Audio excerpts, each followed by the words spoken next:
Drop the hammer. Step away from the structure now. The voice crackled through a megaphone, sharp and commanding, slicing through the peaceful hum of cicadas and the gentle lapping of the river against my land. Red and blue lights painted the half-built frame of my lake cabin in an eerie glow. My heart thudded in my chest as I froze. Hammer still clutched in my hand, sawdust clinging to my jeans. Two police officers, hands on their holsters, strode toward me across the pine needle-strewn ground. Behind them, a smug figure in a pastel cardigan. Karen, the HOA president, watched from her SUV. Arms crossed, a triumphant smirk plastered on her face. I'm Ethan Brooks, a 34-year-old software developer who'd traded city cubicles for this slice of paradise by Lake Serenity. For years, I'd dreamed of building my own off-grid cabin, a place to unplug, breathe, and live on my terms. I'd poured every penny of my savings into this 10-acre plot, complete with towering pines, a grassy clearing, and a sparkling river that wound through it like a silver thread. But now, here I was, staring down two cops who thought I was some kind of trespassing delinquent, all because the Serenity Shores HOA decided my dream cabin was an eyesore on their turf. What they didn't know, and what I was about to discover, was that I didn't just own this land. I own the entire river running through their precious gated community. It all started that crisp autumn morning. I'd been up since dawn, framing the cabin's walls, the smell of fresh-cut cedar filling the air. The foundation was set, the floor joists were in, and I was finally seeing my vision take shape. This wasn't just a building project. It was my escape from fluorescent lights and endless Zoom calls. I'd spent months sketching blueprints, researching solar panels, and watching YouTube tutorials on everything from plumbing to log stacking. Every nail I drove felt like a step toward freedom. Then I heard the crunch of gravel. A black SUV rolled up my dirt driveway, followed by a police cruiser. Karen stepped out first, her clipboard clutched like a shield, her eyes narrowed as if I'd personally offended her manicured lawn. Ethan Brooks, one of the officers called, a stocky guy with a buzz cut. We got a call about illegal construction. You got permits for this? I wiped sweat from my brow, confused. Permits? This is my land. I checked with the county, everything's above board. I gestured to the cabin frame, a skeleton of 2x4s glowing golden in the morning sun. The officer, whose badge read SGT Daniels, frowned. Caller says this property belongs to the Serenity Shores HOA. You're trespassing. My stomach dropped. Trespassing? On my own land? I glanced at Karen, who was now whispering to the second officer, pointing at my cabin like it was a crime scene. That's ridiculous, I said, trying to keep my voice steady. I have the deed. I bought this place fair and square. SGT Daniels held up a hand. We'll need to see documentation. Until then, you need to stop work. HOA says this land's under their covenant. Covenant? I almost laughed. This isn't part of their community. I'm outside there, gates way outside. My property was a good half-mile from their manicured cul-de-sacs, separated by a dense pine forest. But Karen stepped forward, her voice dripping with authority. This area is under our jurisdiction, Mr. Brooks. You can't just build some shack without approval. It lowers property values. I clenched my fists, the hammer heavy in my hand. This isn't a shack, it's my home, and I don't answer to you. Her eyes flashed. We'll see about that. She turned to the officers. He's been warned multiple times. This is a public safety issue. Public safety. I was building a cabin, not a bomb, but the officers weren't budging. Show us the deed, SGT Daniels said. If it checks out, you're fine. If not, you're coming with us. I stormed to my trailer, parked 100 yards away, my mind racing. I'd bought this land from an old man named Mr. Grayson, who'd seemed almost too eager to sell. It's a special place, he'd said, his voice raspy, but it comes with a bit of history. At the time, I thought he meant the land's natural beauty, maybe some old hiking trails or fishing spots. Now, with cops on my property and Karen's smirk burning into my back, I wondered if that history was about to bite me. Inside the trailer, I rifled through a metal lockbox where I kept my documents. The deed was there, crisp and official, stamped by the county. But as I grabbed it, a yellowed envelope slipped out, sealed with wax and marked with faded ink. Serenity River Addendum. I hadn't noticed it before Mr. Grayson had handed me a stack of papers, and I'd been too excited to scrutinize every page. My hands shook as I opened it. The words inside would change everything. 6 months earlier, I was trapped in a fluorescent-lit cubicle, staring at lines of code that blurred into meaninglessness. My life in the city was a grindinless traffic, skyrocketing rent, and a job that felt like a slow death. I'd always dreamed of something simpler, a cabin in the wilderness where I could wake up to birdsong instead of car horns. Late one night, scrolling real estate listings with a lukewarm coffee, I found a 10-acre plot by Lake Serenity, listed at a price so low I thought it was a typo. The photos were breathtaking. A meadow framed by towering pines, a river glinting like liquid silver, and distant mountains capped with snow. It was paradise, and I wanted it. I called the seller the next morning. Mr. Grayson, an 8-year-old with a voice like gravel, answered, "It's a special place," he said, pausing as if weighing his words. "But it comes with history. Neighbors can be particular." I brushed it off, assuming he meant quirky locals, or maybe a noisy campground nearby. We met at a diner an hour from the property, where he slid a thick folder of documents across the table. His hands trembled slightly, but his eyes sparkled with something I couldn't place a misment, maybe. "You sure you're ready for this?" he asked. I grinned, too excited to care about cryptic warnings. I signed the papers, shook his hand, and drove to see my new land. The moment I stepped onto the property, I knew I'd made the right call. The air was crisp, scented with pine and damp earth. The river bubbled over smooth stones, fish darting beneath the surface. I could see my future here, a small cabin with a wraparound porch, solar panels humming, a garden bursting with tomatoes and herbs. I'd kayak at dawn, maybe get a dog to chase sticks along the riverbank. No bosses, no deadlines, just freedom. I spent that first day wandering the land, sketching blueprints in my head, imagining campfires under the stars. It felt like the start of something big. But there was a catch. The Serenity Shores, HOA, their gated community, with its cookie-cutter mansions and perfectly trimmed hedges, sat a half-mile away, separated by a dense pine forest. I hadn't even unpacked my tools when the first letter arrived, printed on embossed letterhead. All construction must comply with Serenity Shores aesthetic guidelines, it read. Submit plans for approval. I laughed, tossing it into a drawer. My land wasn't part of their HOA. I double-checked with the county. This was private property, and I wasn't about to let some busybodies dictate my cabin's window size. A week later, I broke ground, hauling lumber and digging the foundation myself.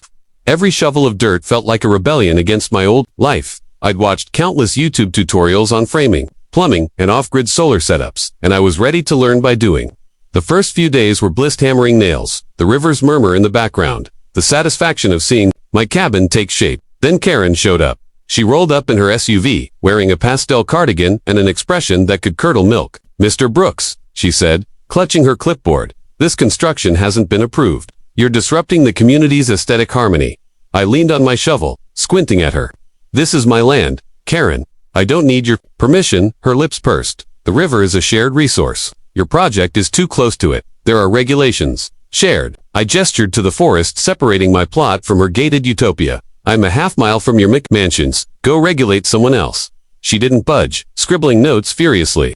"You'll hear from us," she said before storming off. I shook my head and went back to work, but a knot formed in my gut. I'd underestimated the HOA's reach and their obsession with control. Over the next few weeks, the letters kept coming, each more threatening than the last. "Cease construction immediately. Non-compliance may result in legal action." I ignored them, assuming they were bluffing. My deed was solid. My permits were filed. What could they do? But Karen wasn't just a nosy neighbor. She was a force of nature, fueled by rules and righteousness. I started noticing strange cars parked near my property, HOA members snapping photos of my cabin frame. One guy even tried to measure my property line with a tape measure until I chased him off. It was clear they weren't giving up, and I was starting to feel like a target. Karen didn't just dislike my cabin, she declared war on it. What started as a single visit turned into a relentless campaign to shut me down. The morning after her first appearance, I found a new letter taped to my trailer door, printed on Serenity Shores HOA letterhead. "Cease construction immediately. Your unapproved structure violates community covenants." I crumpled it up, laughing. My land was outside their gates, a half-mile from their manicured lawns and matching mailboxes. They had no jurisdiction, or so I thought. The harassment escalated quickly. By week 2 of construction, Karen's SUV became a fixture on my dirt road. She'd parked just beyond my property line, binoculars in hand, watching me like a hawk as I hammered beams. Her HOA minions followed, a rotating cast of busybodies in polo shirts, snapping photos of my cabin frame with their phones. One guy, a wiry dude with a comb-over who introduced himself as HOA Treasurer Steve, had the nerve to step onto my land with a tape measure. "You're too close to the river," he barked, pointing at my foundation. "It's a protected waterway. You'll erode the banks." Erode the banks. I set down my saw, wiping sawdust from my hands. "This is my property, Steve. The river's on my land. Get your tape measure and go," he huffed, muttering about filing a report, and scurried back to Karen's SUV. I thought that was the end of it, but the next day, I woke to find wooden stakes driven into the riverbank, each with a sign, "Serenity Shores, HOA no trespassing." They'd planted them overnight, claiming my river as their own. I ripped them out, tossing them into a pile, my blood boiling. This wasn't just about my cabin anymore, it was personal. The letters kept coming, each more threatening. One demanded I submit architectural plans for review. Another cited vague environmental violations. I ignored them, assuming they were bluffing, but Karen was relentless. One afternoon, I caught her and two HOA members, a woman in yoga pants and a guy with a man bun, taking selfies in front of my cabin, captioning them for what I later learned was an HOA newsletter titled "Protecting Our Community's Charm." They called my cabin a shanty and accused me of endangering property values. I stormed over, waving my DAT. "This is private property," I said. "You're trespassing." Karen just smiled, cold as ice. "We're protecting our community, Mr. Brooks. You'll hear from our lawyer." I started losing sleep. Every creak of my trailer made me think Karen was back, staking more signs, or worse. I'd spent my life savings on this land, and now I was being treated like a squatter. I called the county office to confirm my permits. Everything was in order, but the HOA's letters hinted at deeper connections. One mentioned discussions with local authorities, and I started to worry they had pull I didn't know about. Maybe Karen's husband was buddies with a councilman, or the HOA had greased some palms. I felt like David facing a Goliath with a clipboard. Then came the 911 call. I was framing the cabin's roof, the sun high and the river sparkling, when I heard sirens. Karen's SUV led a police cruiser up my driveway. SGT Daniels stepped out, his partner trailing behind. "Ethan Brooks," he called. "We got a report of illegal construction on HOA land. You got documentation?" I handed over my deed, but Karen interrupted, her voice shrill. "That's a fake. He's building on protected land, endangering our river. It's a public safety issue."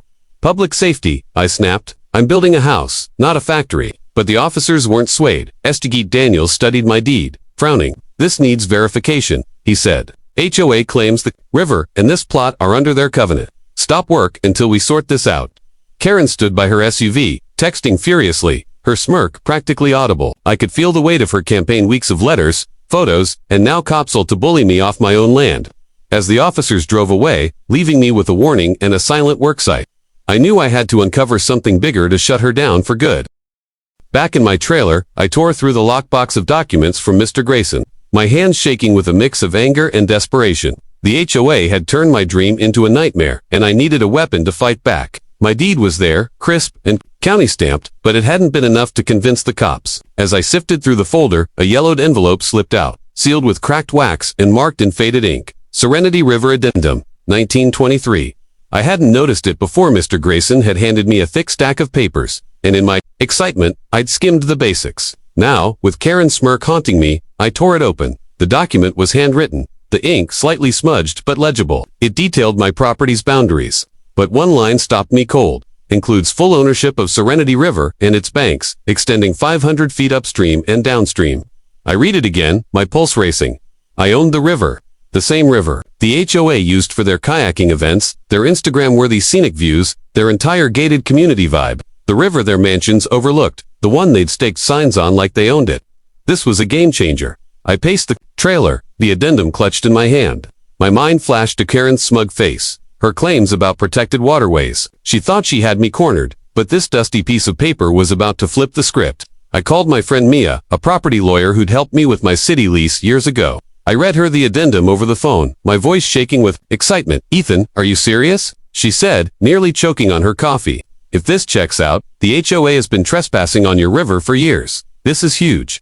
Mia told me to sit tight while she dug into county records. I couldn't. I spent the night poring over the addendum, cross-referencing it with my deed. The language was old-fashioned, but clear. When the land was first parceled out in 1923, the river was explicitly included in the property.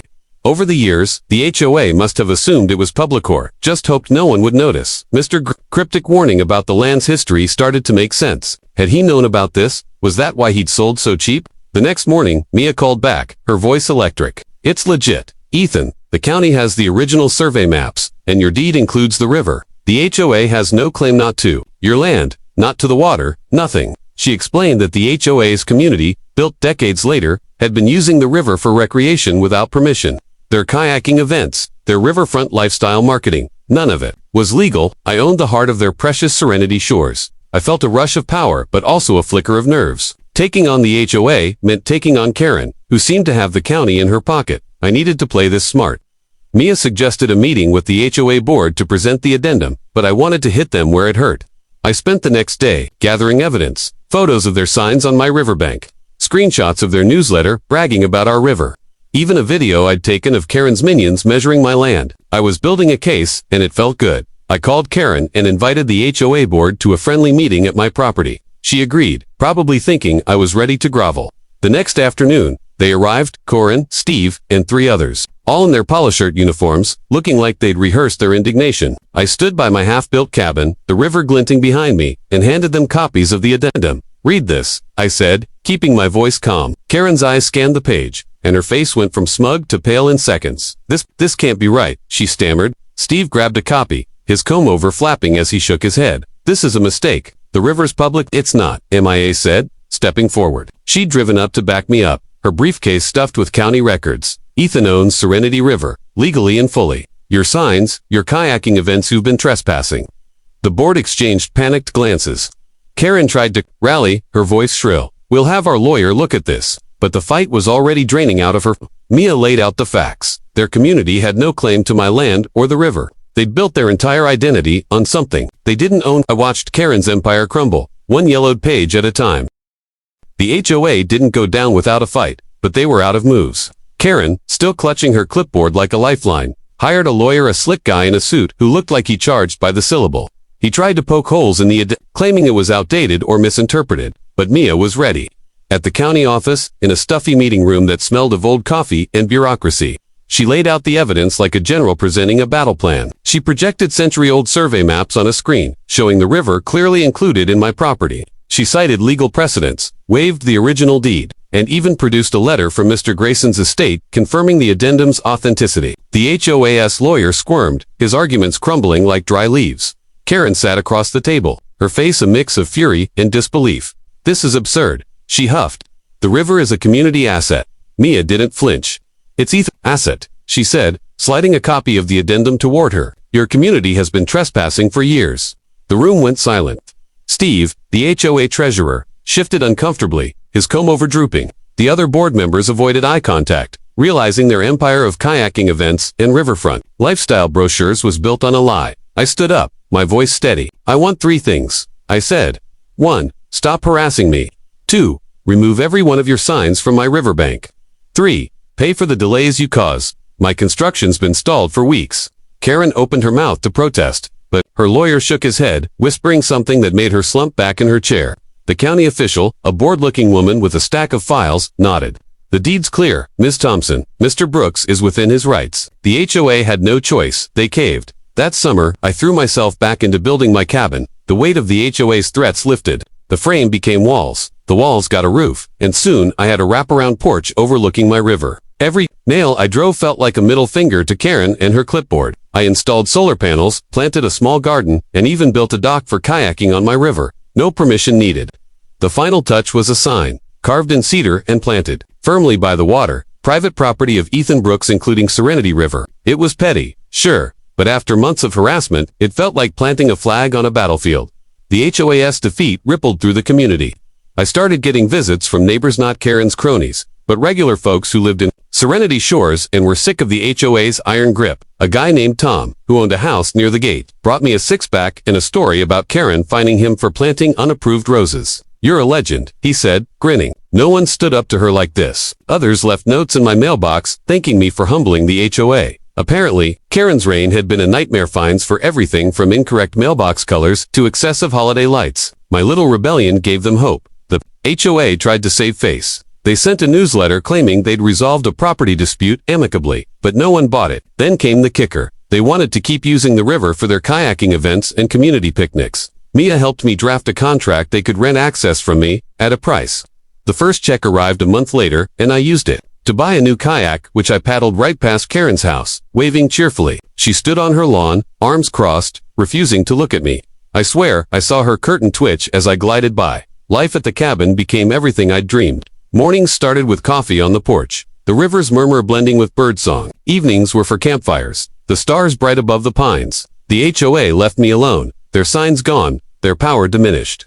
Karen avoided me entirely, her SUV no longer haunting my driveway. Rumor had it she was facing a vote to be ousted as president. Her defeat at my hands had cracked her authority. Sitting on my porch one evening, I watched the river catch the sunset, turning gold and pink. This cabin wasn't just a home, it was a monument to standing up to bullies. That dusty addendum, hidden for decades, had handed me not just a river but a victory. I thought of Mr. Grayson, his twinkling eyes as he'd handed me the deed. Had he known the chaos it would unleash? I liked to think he was out there somewhere, chuckling at the thought of Karen's downfall.